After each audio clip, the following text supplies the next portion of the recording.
Hi guys, in today's video I'm going to show you how to make a very delicious ogbono soup. It is super easy to make. I have a recipe on my channel on how to make ogbono soup, but that's a different method altogether. So if you're interested to see how I made this, then keep watching. So for the ingredients, you will need your ogbono seed. This is what it looks like, and I just took this out from my freezer. Here I've got some goat meat and 1 mackerel, 3 tablespoons of crayfish, and 1 okpei, Ogiri okpei. I don't think your ogbono soup is complete without okpei. Here I've got 2 scotch bonnet peppers and half onion, some frozen spinach, some seasoning cubes, salt, and palm oil.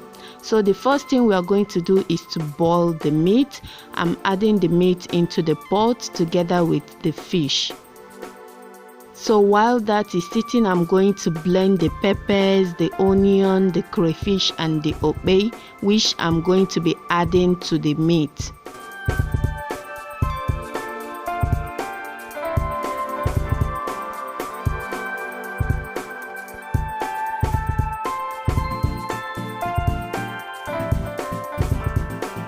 Now I'm going to add the blended mix into the meat, but I'm going to divide it into 2. I'm going to add half to the meat and keep the remaining half, which I'm going to be adding to the soup later.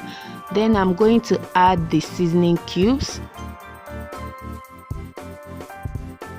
add some water, just a little bit of water, not too much, and add some salt. Add salt according to your taste.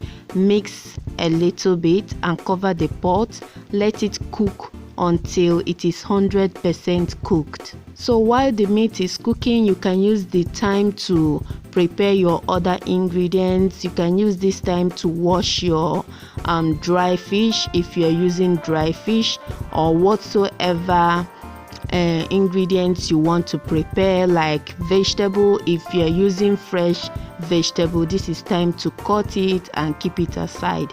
So while the meat is cooking, I'm going to blend my ogbono seeds, and after blending it, this is what it should look like.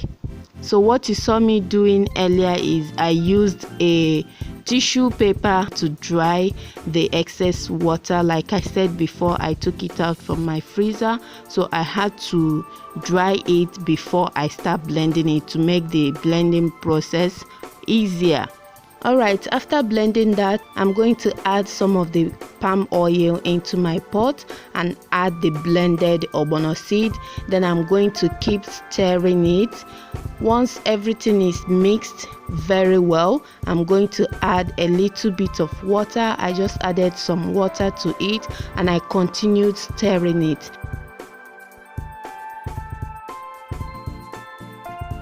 After a while, I added the meat stock. Then I added the blended peppers, onion, crayfish, and okpei. I rinsed the blender and added the water into the pot as well. If you want your soup to be very thick, then you have to be very careful with how you add your water. I like mine to be light. I don't like thick ogbono.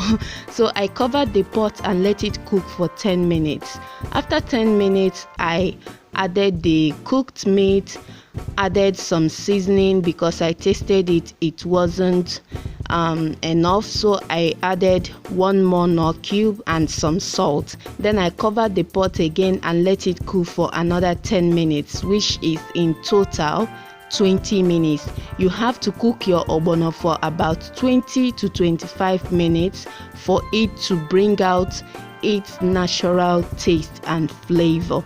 So after about 20 to 25 minutes of cooking the ogbono in general, I added my frozen spinach, turned off the heat, and that's it, guys. You can serve it and enjoy with any swallow of your choice. I paired mine with some gari or eba, which tastes so good and it goes so well with it. Thank you so much for watching. I will see you guys in my next video.